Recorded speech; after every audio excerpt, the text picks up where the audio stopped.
السلام علیکم عزیز طلباء. آج ہم 9ویں کلاس کا سبق نمبر 12 پڑھ رہے ہیں، جس کا عنوان ہے حوصلہ نہ ہارو، آگے بڑھو، منزل اب کے دور نہیں. حوصلہ نہ ہارو، آگے بڑھو، منزل اب کے دور نہیں. تو یہ بڑا ایک مطلب ہے کہ انکریجنگ مضمون ہے، بڑا حوصلہ دیتا ہے، حوصلہ عطا کرنے والا مضمون.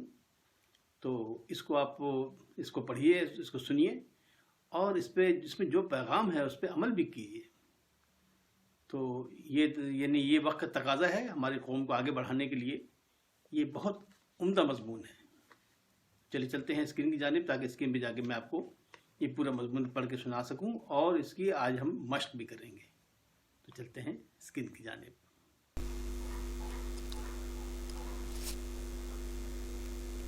عزیز طلباء، ہم اسکرین پہ آ گئے ہیں اور آج ہم 9ویں کلاس کا سبق نمبر 12 پڑھ رہے ہیں، جس کا عنوان ہے حوصلہ نہ ہارو، آگے بڑھو، منزل اب کے دور نہیں. تو چلیں اب ہم اس کو شروع کرتے ہیں. ہم نے اپنے پیارے وطن پاکستان کو بڑی قربانیاں دے کر بنایا ہے. اس سرزمین پر رہنے والے سب لوگ ایک قوم ہیں اور انشاءاللہ ایک رہیں گے. کوئی بھی اس قوم کے حوصلے پست نہیں کر سکتا، اور نہ ہی ہم کسی کو ایسا کرنے کی اجازت دیں گے. پاکستان کے گوشے گوشے میں اس کی خاطر قربان ہونے والوں کی لاتعداد کہانیاں بکھری پڑی ہیں. آئیے آج ہم آپ کو پاکستان کے قصبے میں رہنے والی ایک بہادر ماں کا واقعہ سناتے ہیں. ان سے ملیے، یہ ہیں ہماری بی جان، پورے قصبے کا ایک جانا پہچانا نام. بی جان انتہائی بہادر و دلیری کا پیکر ہیں. ہاں بھائی، بہادر و دلیر کیوں نہ ہوتی. وہ ایک شہید کی بیٹی، شہید کی بیوی اور شہید کی ماں ہیں، جن کے پیاروں نے اپنے وطن عزیز پاکستان کی حفاظت کرتے ہوئے اپنی جانیں آفرین کے سپرد کر دیں. بی جان ہمیشہ پرعزم رہتی. وہ بڑی جرت اور حوصلہ مندی سے ہر کسی کے مسئلے کا حل ڈھونڈ لیتی. ان کی اس خوبی کی وجہ سے قصبے کا ہر چھوٹا بڑا ان کی عزت کرتا اور قدر کی نگاہ سے دیکھتا. کسی گھر میں کوئی جھگڑا ہو یا کسی بچے کی شادی یا بیاہ کا معاملہ، وہ ہر کام نپٹانے کو ہر وقت تیار رہتی.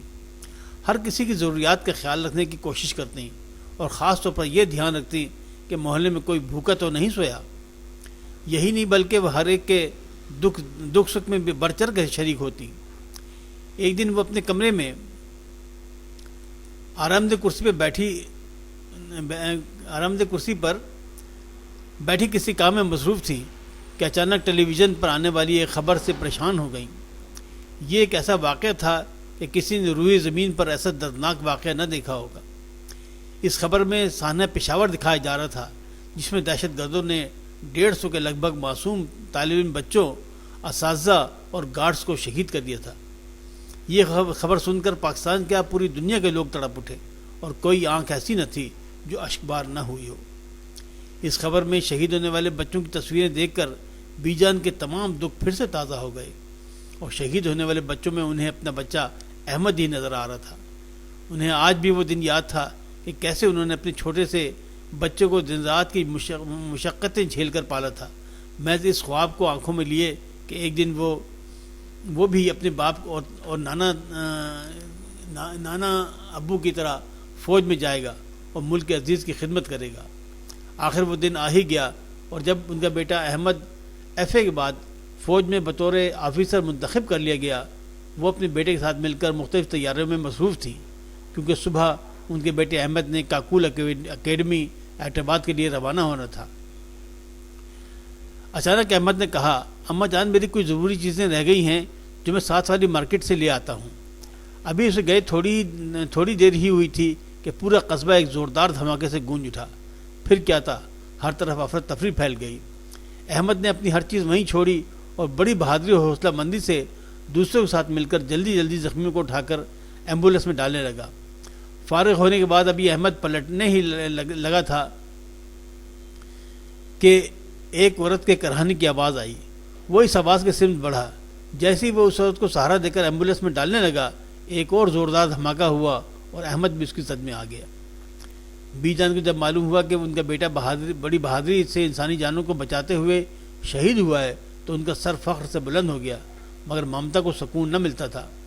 وہ بار بار اپنے آپ سے اور معاشرے سے سوال کرتی کہ یہ کیسے دشمن ہیں جو کالی بھیڑوں کی طرح ہمارے اندر ہی چھپے ہوئے ہیں، ہم ان کو کیسے پہچانیں، ان کے ارادے کیا ہیں، وہ ایسا کیوں کر رہے ہیں، میں اپنے بچے اور جیسے ناحق شہید لوگوں کا خون کس کے ہاتھوں پہ تلاش کروں۔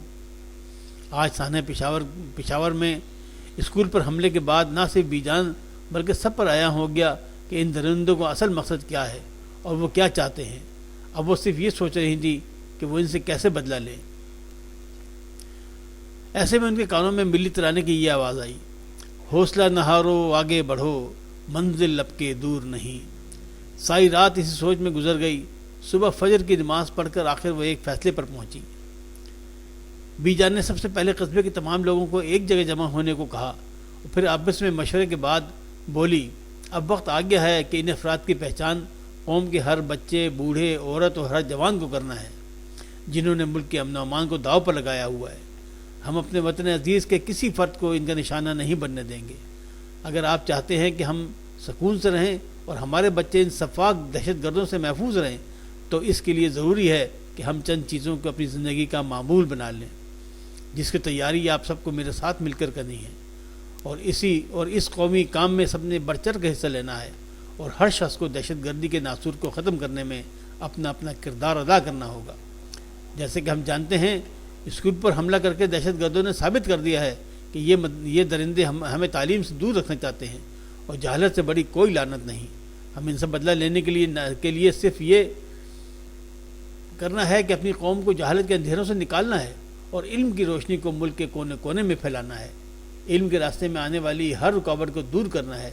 پہل میں کرتی ہوں، اور اس کام کے لیے میں اپنے گھر میں ایک آگاہی سینٹر بناتی ہوں جو دوسرے مرد و خواتین کو ناگہانی حالات سے مقابلہ کرنے کے لیے ہر طرح ضروری معلومات دے گا۔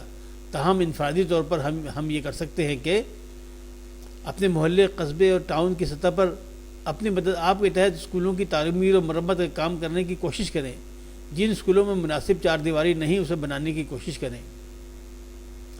اسکولوں کے گرد و نواح پر نظر رکھیں، نیز مشکوک شخص، چیز اور لاوارث سامان پر بھی نظر رکھیں۔ اسکول کے اوقات کار میں کسی اجنبی شخص کو بغیر تحقیق اسکول کی طرف نہ آنے دیں۔ اپنے محلے اور قصبے میں داخل ہونے والے ہر اجنبی شخص کی چھان بین کریں۔ اپنے محلے اور قصبے میں داخل ہونے والے ہر مشکوک پھیری والے اور ٹھیلے والے کو چیک کریں۔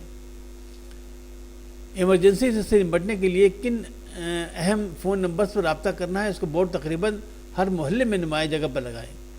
ہر محلے اور قصبے کے دکاندار اپنی دکان کھولنے سے پہلے ارد گرد کا جائزہ لے کہ کوئی مشکوک چیز مثلا سائیکل، موٹر سائیکل یا گاڑی وغیرہ لاوارث تو نہیں کھڑی، اگر ہے تو فوراً اطلاع دیں۔ کرایہ دار اور گھریلو ملازم کو رکھنے سے پہلے متعلقہ تھانوں میں ان کے شناختی کارڈ وغیرہ کی جانچ پڑتال اور اندراج لازمی کروائیں۔ ہر محلے اور قصبے میں ایسے آگاہی سینٹر ہوں جو لوگوں کو ناگہانی حالات سے نمٹنے کے لیے ضروری تربیت دیں۔ اس سلسلے میں تربیت یافتہ لوگ آگے بڑھیں، مثلا ریٹائرڈ فوجی، پولیس وغیرہ کے لوگ۔ بی جی نے لمبی سانس لے کر پھر کہا، دہشت گردی اور قتل عام سے ڈر کر خاموشی اختیار کرنے کے بجائے اس ظلم کے خلاف ہر سطح پر آواز بلند کر کے ہمیں اپنے زندہ ہونے کا ثبوت دینا ہوگا۔ اگرچہ حکومت ان سے نمٹنے کے لیے ضروری اقدامات اٹھا رہی ہے، تاہم پھر بھی ہمیں یہ دیکھنا ہوگا کہ ہم اپنی مدد آپ کے تحت کیا کچھ کر سکتے ہیں۔ ہمیں اپنے گھریلو ماحول کو بہتر بنانا ہوگا تاکہ بچوں کو محب الوطن اور باعمل انسان بنا سکیں۔ بچوں کو گھریلو سطح پر ہی ایک دوسرے کا احترام سکھانے کی کوشش کرنا ہوگی اور ہمیں خود اس کی عملی تصویر بننا ہوگا۔ ہمیں اپنے ہمسایوں سے تعلقات بہتر بنانے ہوں گے اور ایک دوسرے کے دکھ درد میں عملاً شریک ہونا ہوگا۔ ہمیں ایک دوسرے کے نظریات اور عقائد کا اتنا ہی احترام کرنا ہوگا جتنا ہم اپنے نظریات اور عقائد کا کرتے ہیں۔ آپس میں محبت، رواداری اور برداشت کے جذبات کو فروغ دینا ہوگا۔ بحیثیت پاکستانی ہم سب پر فرض ہے کہ ہم ہر پاکستانی کی جان و مال کو محفوظ بنائیں۔ اس بات کا خصوصی خیال رکھیں کہ تمام محلوں اور قصبوں میں موجود مختلف مذاہب کے ماننے والے اپنے اپنے عقائد کے مطابق اپنی مذہبی عبادات اور تہوار امن و سکون کے ساتھ منا سکیں۔ ہر کوئی ایک دوسرے کی خوشی و غم میں بڑھ چڑھ کے حصہ لے، غریبوں اور ضرورت مندوں کی ہر ممکن مدد کرنے کی کوشش کریں۔ یاد رکھیے کہ جب کبھی آپ کسی ایسی جگہ پر جائیں جہاں کی سیکورٹی پر لوگ متعین ہوں مگر وہ اپنے فرض سے غفلت کرتے ہوئے آپ کو توجہ سے چیک نہ کریں تو انہیں ایسا کرنے سے منع کریں، اور ساتھ ہی ممکنہ حادثات سے اپنی اور دوسروں کی جان محفوظ کرنے کے لیے ان کی اس غفلت کی اطلاع متعلقہ لوگوں کو ضرور دیں۔ ایسا کرنے سے ہم یقیناً خطرناک حادثات سے بچ سکتے ہیں۔ مجھے امید ہے کہ اگر ہم اپنی مدد آپ کے تحت اپنے محلے، قصبے اور ٹاؤن کی سطح پر کام کریں تو یقیناً ہم دہشت گردی کی لعنت کو جڑ سے اکھاڑنے میں کامیاب ہو جائیں گے۔ پاکستان زندہ باد۔ عزیز طلباء، اب ہم آپ کی جو یہ 9ویں کلاس کا سبق نمبر 12 تھا، اب ہم اس کی مشق کر رہے ہیں۔ تو جناب سوال نمبر 1 ہے، درست جملے کے سامنے ٹک اور غلط جملے کے سامنے کراس کا نشان لگائیں۔ سوال نمبر 1 ہے، اسکولوں کو دہشت گردی سے محفوظ بنانے کے لیے کس چیز کی ضرورت ہے؟ تو اس کا صحیح جواب ہے ان تمام چیزوں کی، سیکورٹی گارڈ، خاردار تار، CCTV کیمرہ، یہ ان تمام چیزوں کی ضرورت ہے۔ نمبر 2، ایمرجنسی نمبرز کا نمایاں جگہ پر چسپاں کرنا کیوں ضروری ہے؟ تو اس کا صحیح جواب جو ہے 4 جواب لکھے ہوئے ہیں، یاد دہانی کے لیے، سجاوٹ کے لیے، قانونی تقاضا پورے کرنے کے لیے، یا پولیس و متعلقہ محکمے کو فوری اطلاع دینے کے لیے۔ تو صحیح جواب صحیح ہے، یہ ہے تاکہ لوگوں کو نمبر صاحب یاد ہوں اور یہاں سے وہ ان سب کو متعلقہ محکموں کو اطلاع دے سکے۔ سوال نمبر 3 ہے، اسکول میں مشکوک بیگ نظر آنے کی صورت میں کیا کرنا چاہیے؟ تو اس کے جو چوائسیز ہیں وہ ہے، دوستوں کو بتایا جائے، ٹیچر کو بتایا جائے، ایمرجنسی فون پر اطلاع کی جائے، یہ بیگ کو خود ہٹایا جائے۔ تو صحیح جواب ہے ایمرجنسی فون پر اطلاع کی جائے۔ اگلا ہے جناب، دہشت گردی کے خاتمے میں اہم کردار ہے کس کا؟ نمبر 1، الیکٹرانک میڈیا کا، مسجد کا، مدرسہ کا، یہ تمام کا۔ تو صحیح جواب ہے تمام کا۔ سوال نمبر اس کا جز نمبر 5 ہے، محلے میں آگاہی سینٹر کے قیام کا مقصد کیا ہے؟ مقصد ہے نمبر 1، تربیت یافتہ لوگوں کو آگے لانا، بے باہمی میل جول، جیم ایک دوسرے کو اطلاع دینا، یہ دال پولیس کی مدد کرنا۔ صحیح جواب ہے تربیت یافتہ لوگوں کو آگے لانا۔ سوال نمبر 1 کا جز 6 ہے کہ دکاندار دکان کھولنے سے پہلے دہشت گردوں کے حوالے سے جائزہ لیں۔ کس چیز کا؟ نمبر 1، تالوں کا، نمبر 2، ارد گرد لوگوں کا، نمبر 3، ارد گرد مشکوک اشیاء کا، یا نمبر 4، دکان کے اندر اشیاء کا۔ تو صحیح جواب کیا ہے؟ ارد گرد مشکوک اشیاء کا۔ 7واں جز ہے، سانحہ پشاور کب پیش آیا؟ 13 دسمبر 2014 کو، 14 دسمبر 2014 کو، 15 دسمبر 2014 کو، یا 16 دسمبر 2014 کو؟ صحیح جواب ہے 16 دسمبر 2014 کو۔ 7واں جز ہے، دہشت گردی کو ختم کرنے کے لیے کس کے ساتھ کام کرنا ہوگا؟ ارے فوج کے ساتھ، پولیس کے ساتھ، عوام کے ساتھ، یا سب کے ساتھ؟ تو صحیح جواب ہے سب کے ساتھ۔ جز نمبر 9 ہے اس کا کہ اپنی مدد آپ کے تحت دہشت گردی سے چھٹکارا پایا جا سکتا ہے، کس طرح؟ نفرت و جہالت ختم کر کے، عدم برداشت ختم کر کے، تفرقہ بازی ختم کر کے، یا ان سب کو؟ تو اس کا جواب ہے ان سب کو ہی، مطلب جتنی بھی غلط چیزیں ہیں، یہ تمام غلط چیزیں ہیں، ان سب کو ختم کر کے ہم دہشت گردی سے نجات حاصل کر سکتے ہیں۔ سوال نمبر 10 ہے، کاکول اکیڈمی کہاں واقع ہے؟ ایبٹ آباد میں، مظفر آباد میں، نتھیا گلی میں، یا گھوڑا گلی میں؟ صحیح جواب ہے ایبٹ آباد میں۔ سوال نمبر 2، مناسب الفاظ کی مدد سے خالی جگہ پر کریں۔ سانحہ پشاور ڈیش کو ہوا، کب ہوا؟ 16 دسمبر 2014 کو ہوا۔ Number 2، military academy Kakul dash میں واقع ہے، کہاں واقع ہے؟ ایبٹ آباد میں۔ نمبر 3 ہے، ہمیں محلے اور قصبے میں داخل ہونے والے ہر اجنبی شخص کی ڈیش کرنی چاہیے، کیا کرنی چاہیے؟ چھان بین۔ نمبر 4 ہے، کسی پرسرار سرگرمی کی فوری اطلاع ڈیش پر دینی چاہیے، کہاں دینی چاہیے؟ 1717 پر۔ سوال نمبر 3، درست جملے کے سامنے ٹک اور غلط جملے کے سامنے کراس کا نشان لگائیں۔ نمبر 1 ہے، جہالت سب سے بڑی لعنت ہے، بالکل ٹھیک ہے، تو ٹک کا نشان لگا دیا۔ نمبر 2، ہمیں اپنے محلے میں داخل ہونے والے اجنبی شخص کی چھان بین نہیں کرنی چاہیے، یہ غلط جواب ہے، یہ غلط بات ہے، لہذا غلط ہم نے کراس کو لگا دیا۔ ایمرجنسی سے نمٹنے کے لیے 1717 اطلاع دی جاتی ہے، بالکل ٹھیک۔ نمبر 4 ہے، کرایہ دار رکھتے وقت متعلقہ تھانوں میں ان کی شناختی کارڈ کا اندراج لازمی کرنا چاہیے، بالکل ٹھیک۔ نمبر 5 ہے، ہمیں ایک دوسرے کے عقائد و نظریات کا احترام کرنا چاہیے، بالکل ٹھیک۔ جناب اگلا سوال ہے، سوال نمبر 4، درج ذیل الفاظ کی مدد سے ایسے جملے بنائیں جو ان کے مفہوم واضح کر دیں۔ افراتفری، اس کا ہم نے جملہ بنایا ہے، دہشت گردی کے واقعے سے افراتفری پیدا ہوتی ہے۔ نمبر 2 جہالت سب سے بڑی لعنت ہے۔ نمبر 3 مشکوک، اپنے ارد گرد کسی مشکوک چیز کی اطلاع فوراً 1717 کو دینی چاہیے۔ نمبر 4 محب وطن، اپنے وطن کی حفاظت ہر محب وطن شخص کا فرض ہے۔ نمبر 5 عقائد، اپنے عقائد کے ساتھ ساتھ دوسروں کے عقائد کا بھی احترام کرنا چاہیے۔ اور نمبر 6 غفلت، ذرا سی غفلت کسی بڑے سانحے کو جنم دے سکتی ہے، کسی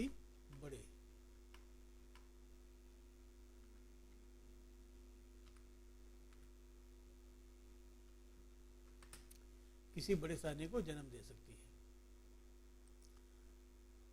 اچھا جناب، سوال نمبر 5 ہے کہ سبق کے متن کو سامنے رکھ کر مندرجہ ذیل سوالات کے مختصر جواب دیں۔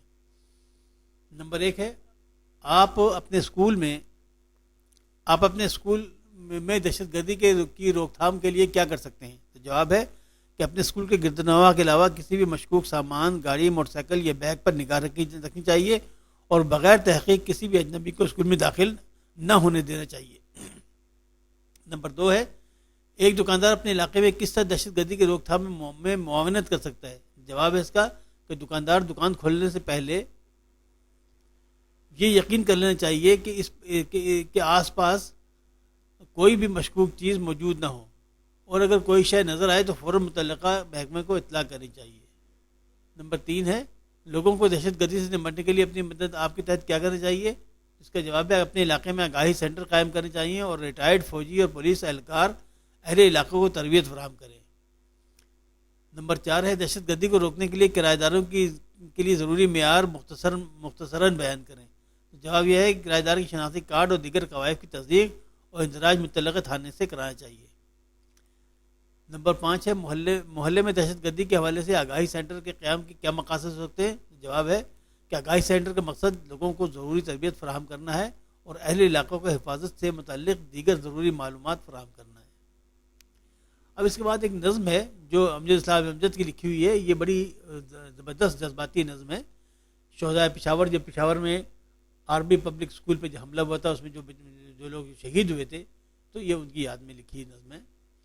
تم زندہ رہو جب تک دنیا باقی ہے، تم زندہ رہو، تم زندہ رہو، اے میرے وطن کے شہزادو تم زندہ رہو، خوشبو کے روپ میں اے پھولو تم زندہ رہو، ہر ماں کی پرنم آنکھوں میں، ہر باپ کے ٹوٹے خوابوں میں، ہر بہن کی الجھی سانسوں میں، ہر بھائی کی بکھری یادوں میں، تم زندہ ہو، تم زندہ ہو،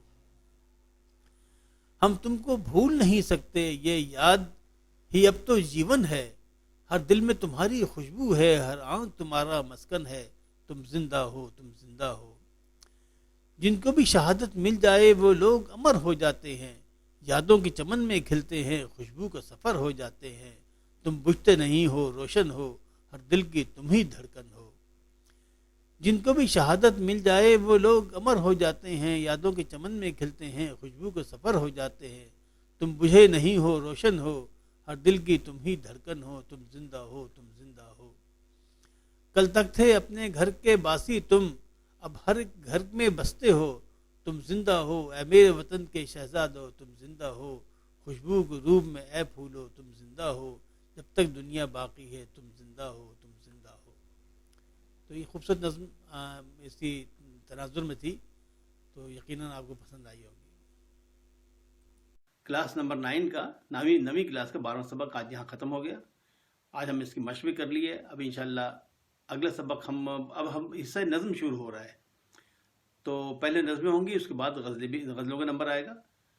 تو آج یہ نثر کا آخری سبق تھا، تو آئندہ تک کے لیے اجازت چاہتا ہوں، لیکن اگر آپ چاہتے ہیں کہ آپ کو فوری طور پر آئندہ اسباق کی اطلاع ہو جائے تو آپ اس چینل کو سبسکرائب کر کے بیل کے آئیکن کو دبا کر آل کو سلیکٹ کر لیجئے، تاکہ جو ہی نیا سبق میں لوڈ کروں آپ کو فوری طور پر اس کی اطلاع ہو جائے۔ آئندہ تک کے لیے اجازت چاہتا ہوں۔ اللہ حافظ ناصر، فی امان اللہ۔